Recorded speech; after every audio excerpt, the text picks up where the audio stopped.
نبی، اتنا قریب نبی، اتنا غصہ اس کلام کی خاطر۔ اچھا ایک بات یاد رہے، جن کلمے اللہ کے نبی کی زبان مبارک میں نکل وجن والوں کے ظاہر نہیں تھی دے اللہ کا کلام۔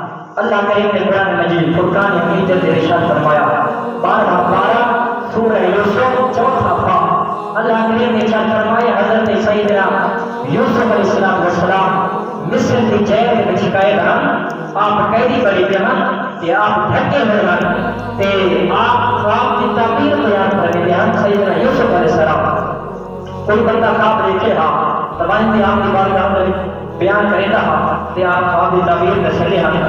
اللہ نے نبی حضرت سیدنا یوسف علیہ السلام کو اللہ نے یہ مقام عطا فرمایا کہ آپ مصر کی جیل کے اندر قرآن پاک کا ارشاد ہے سورہ یوسف 12 سے 12 4